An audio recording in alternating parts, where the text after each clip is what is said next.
Welcome to That's Lit, the Lightbox podcast. We're a venture capital firm based in Mumbai, investing in consumer businesses in India. On this podcast, we're going to be talking about all things consumption, culture, and technology. Our idea is simple. We love to learn. Come learn with us. Together, we'll dig into new ideas, new ways of thinking, and new approaches to solving problems from industry experts across various fields. We hope you enjoy it. Hi everyone, I'm Sid Talwar, and I'm here with my partners Sandeep Murthy, Prashant Mehta, and Jeremy Winokur. We are VCs, and we run Lightbox. And like most VCs, we are forever apprentices. We love learning new things, and we learn from everyone: academics, students, entrepreneurs, startup executives, journalists, pundits, lawyers, accountants, and of course, other VCs. They teach us about customer experience, new technologies, business models, new learnings in management design, complex corporate structures, legal matters, and so on and so forth.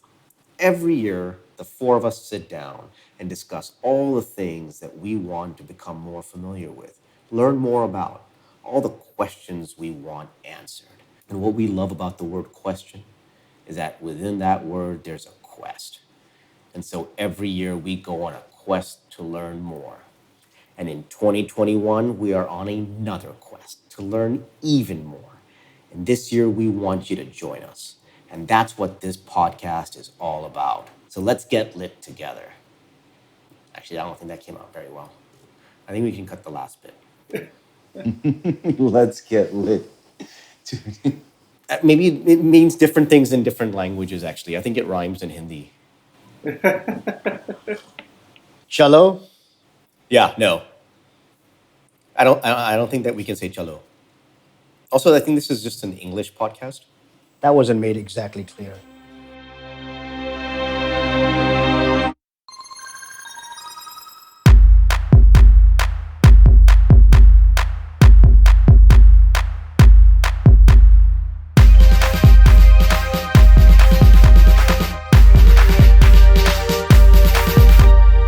Hello and welcome to That's Lit, the Lightbox podcast where we talk about the things that make you go,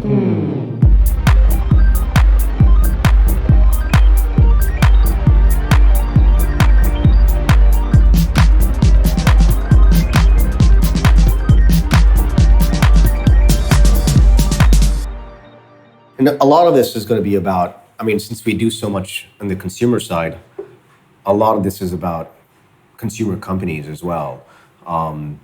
But I think one of the things that, you had mentioned, you've been talking about a lot, Sandeep, is why this is a really good time to be a consumer in India. And, so do you want to talk a little bit about that as well and how we'll kind of bring that into the podcast?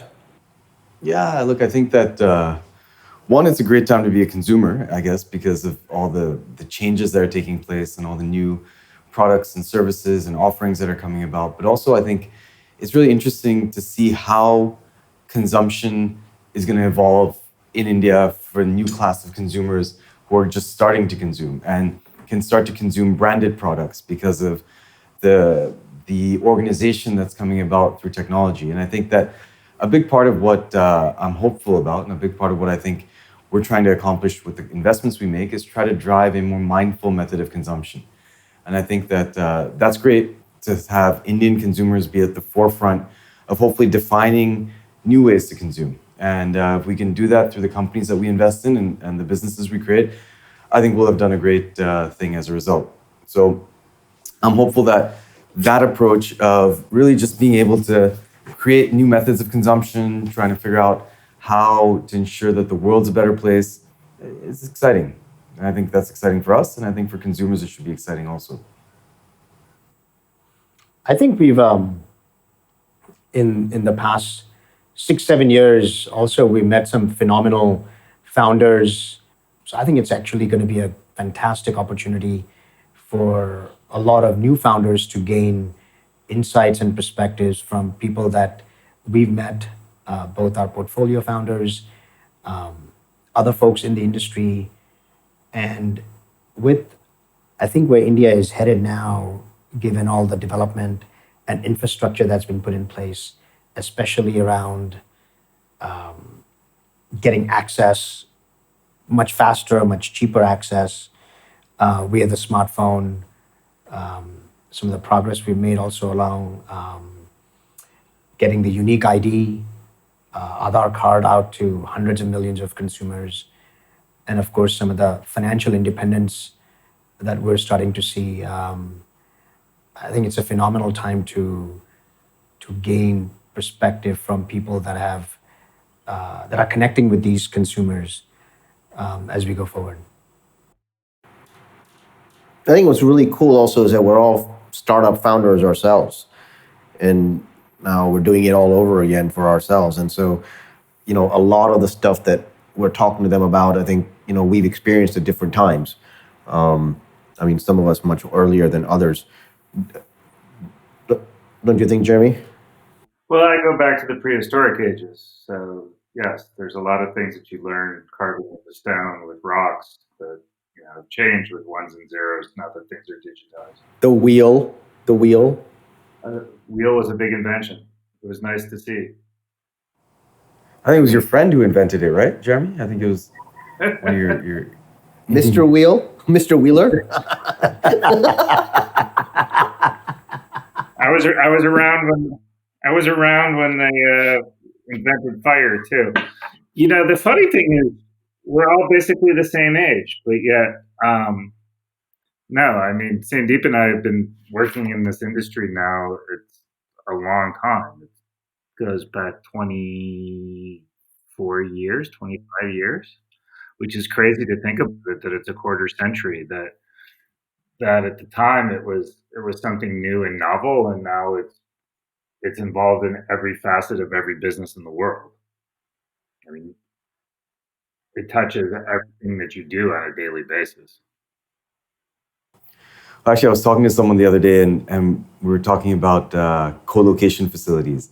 And they're telling me something about someone who'd sold their colo facility. And I was going back to thinking about the early days when you used to have to actually go and physically host a server somewhere. And, when you had to move co-location facilities, you actually went and picked up your servers and moved them.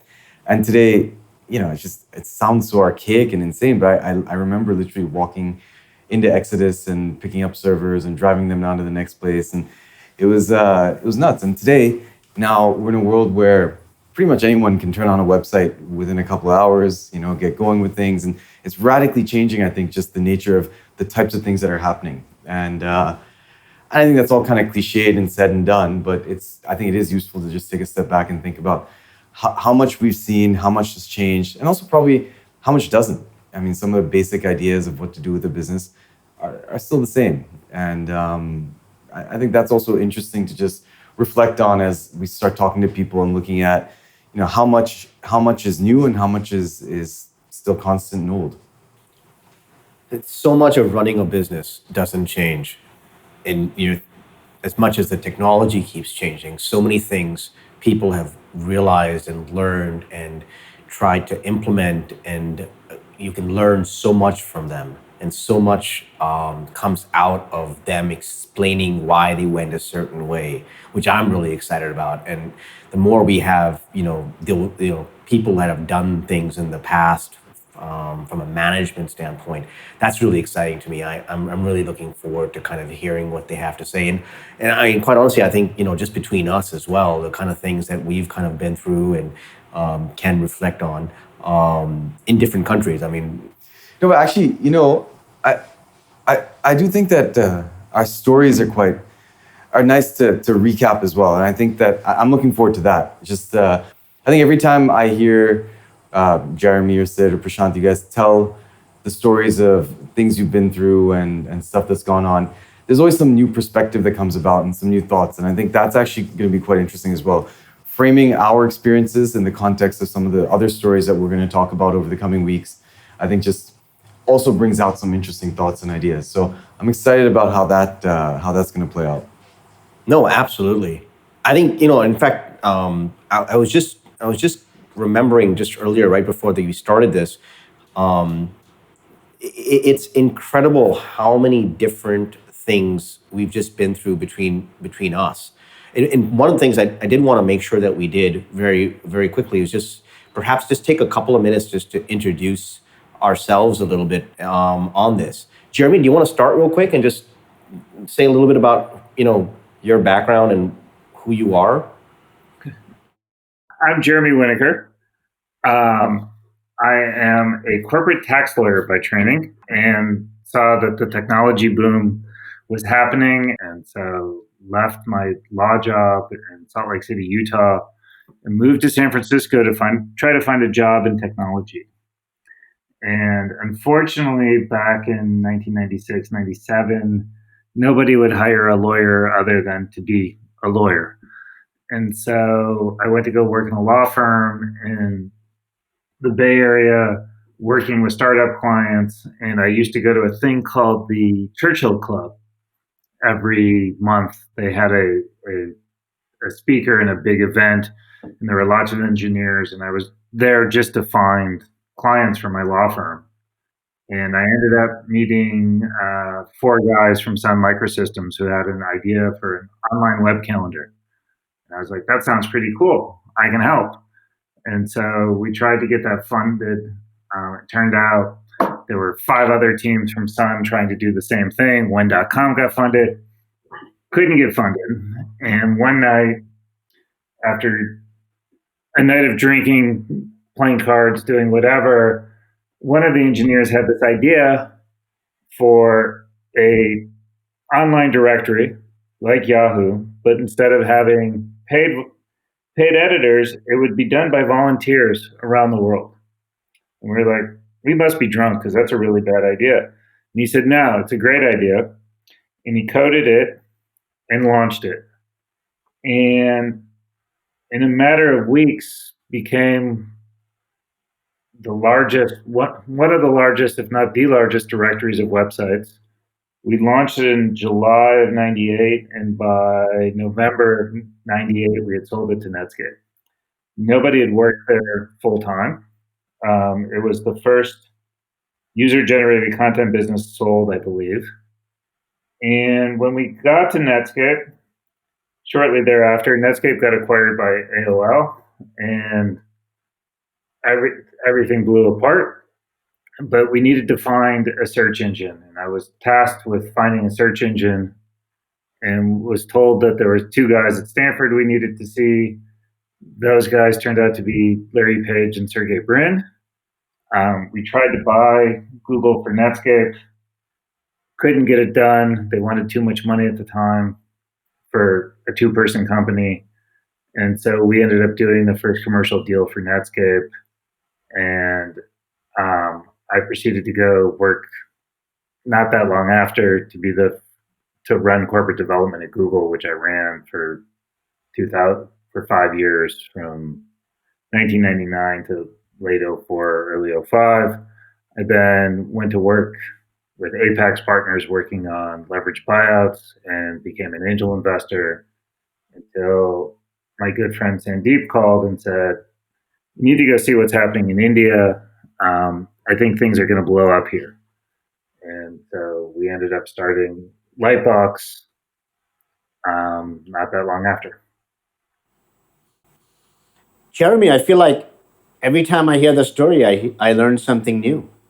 I have to tell them in a different way to stay interesting, Prashant. Prashant, do you want to go?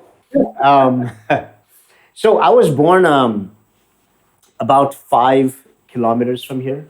Oh my God, if we're going to start when you were born, this is going to go on. There's time limits on this podcast. I mean, let's just speed it up here. Spent a few early years in India, then ended up growing up for a bunch of years in Zambia, South Central Africa. Eventually ended up in the US, went to college. Like most parents of my generation, age kids, there were 2 choices: either go study engineering or become a doctor. I thought engineering was too hard, so I picked the easier route. Got a degree in biochemistry, only to figure out that in my last year of college, as I was working through and paying for all of college, a friend of mine came and said, maybe we should start a bank. And I thought, wait, I don't have any money. How do you start a bank? And he said, that's exactly why you start a bank, when you don't have any money. gave up the medical path, started a credit union for my university at Rutgers with four other people, and just loved it. Loved it a lot better than being in a lab with the code on. Um, from then on, ended up spending some time more in New York and Philadelphia. Got a degree in business and entrepreneurship from Wharton, and eventually ended up at Yahoo, where I spent about 8.5 years, most of the time in California at their headquarters. And then in my last couple of years, moved out to Singapore with a partner of mine there to help drive their emerging markets business. And it was just a fantastic experience. Got me back to being an entrepreneur, or it certainly felt that way, being so far away from the mothership. We opened up offices in fun places like Vietnam and Philippines, Indonesia, Middle East, and really got to see the world from a very different lens. Got to also see how what it takes to build businesses in different countries and different regions, taking into account not only the social fabric of each country and region, but also some of the rules and regulations, um, from Vietnam to Philippines, and was really starting to enjoy that time. During this time, I ended up also spending a lot of time visiting India because that was a key part of our market thesis and where a lot of growth for Yahoo was coming from. Eventually, decided that it was time for me to go back to being an entrepreneur full time. So quit Yahoo, moved to India with three young children. I also thought it was a great time for them to, you know, get inculcated in our culture, get to spend some time with their cousins at an early stage, and thought that I was moving here for about 3 years. 12 years later, we ended up building a company called Comely, which had a sister company called Pubmatic that we split off back in the day. And after 5 years, left Comely, at which point I had already met Sandeep and Sid many years earlier, and really thought what they were building was something really fun. So joined the bandwagon back in 2014. Sandeep, do you want to go or should I go? I think you should. We're going by age, right? So I think you've got to go first. Oh, we're the same age. What? Oh, we can't swear on this podcast. Yeah. So, let me see. I don't want to start as far back as Prashant did. Oh, I will start off. I mean, Sandeep and I have known each other for over 30 years. We were in school together along with Prashant's kids. That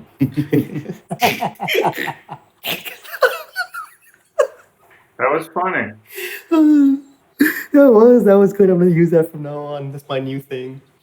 Um, I moved back to India in 2000. I started an education company. Got funded by the Singapore government sovereign fund. There was no ecosystem here really to raise venture funding at the time. Uh, Built that company out, Evolve, in India first as a vocational training business, and then after raising more money from Singapore, grew it out into the UAE, Pakistan, Vietnam, and the Philippines, and eventually decided to sell it to NIIT, which is a very large publicly traded education company in India, and worked with them for a couple of years. In fact, now, I mean, I tell them this as well. I honestly thought that one day I would be running that company, but lo and behold, that was not going to be the case. And so 2 years into that, came out and started talking to Sandeep and Jeremy about Lightbox, and then that was it. And then A few years later, Prashant decided, oh, I know these guys. They went to school with my kids. That's awesome. Yeah, 100% I'll join you. Yeah. First time actually probably been that succinct, huh? Yeah, no kidding. Actually, that's not true at all. No, that's not true. No, it's not true at all. I was going to say, my whole life is short and succinct.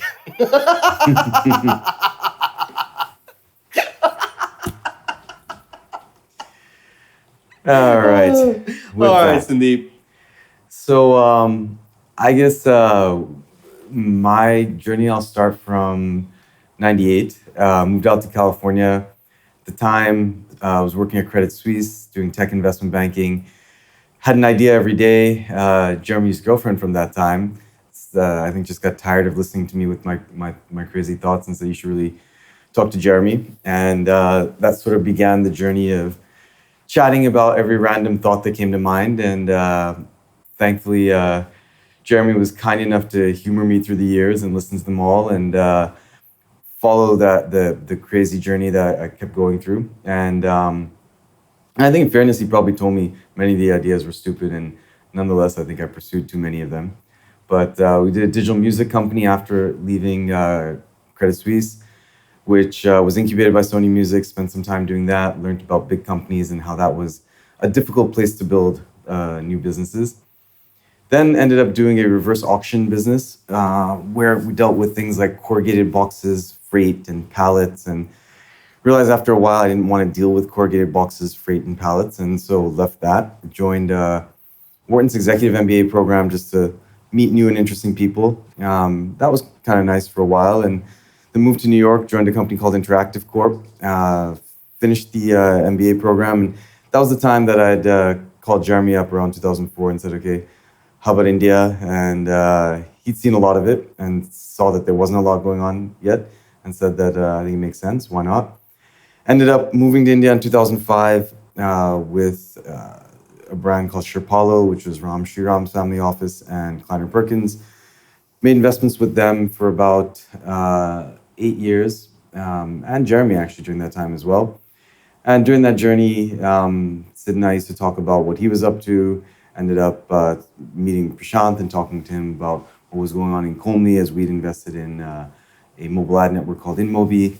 And so I guess the thought had always existed to eventually set something up on our own and try to kind of operate independently. And that's how, I guess in 2010 or so, Jeremy, Sid, myself, and Sunny at that time met at a hotel in Delhi, sat down and said, all right, let's try to give this a shot.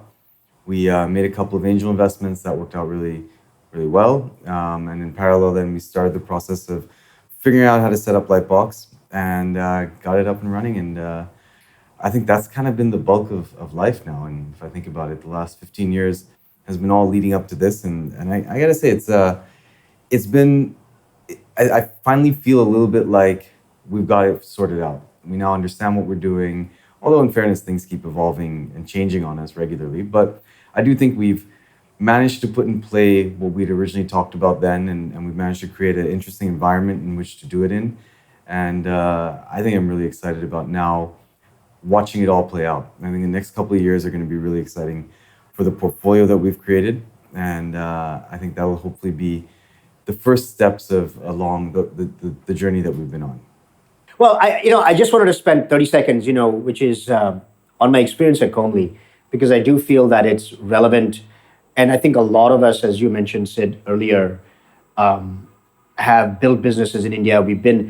Not only have we been entrepreneurs, but we're actually joined or started at a very ground level in companies in India. And I do believe strongly that that's going to continue to hold us in a really strong manner as we work closely with our founders. And I guess the only thing I wanted to add was that one of my key lessons in building Comly was that one, in India, so much of the success is based on execution, and not necessarily just technology. Versus in markets like, say, even Israel or the US, technology can play a key role in how you grow or scale a business. In India, I still continue to believe that a lot has to do with execution. Now, over time, technology will become a greater and greater part of that play, but that's one thing. And really, what that comes down to is the single most important factor is how do you build and retain and motivate teams in India? And I think a lot of the time we end up spending with our portfolio is around this area. So I could write a book about this, or if we have a podcast dedicated to me, I could keep going, but I will stop here. Oh my God. Okay, that's even worse than Prashant. That's like Sandeep thinking about a podcast about Prashant. It's like, That's what's going on right now. Why do we have to keep watching this movie, Mom? Listen, this is going to be us having fun, learning new stuff our way, and keeping you, the listener, there for the ride. We are who we are, and we hope that you guys can relate to us, learn with us, and teach us, and tell us what you think, and how we can do other things. And so we hope to make this something that is more interactive, through the comments on the bottom, through any social media, or just writing into us on our email address. So I think we're excited, and I hope you guys are as well.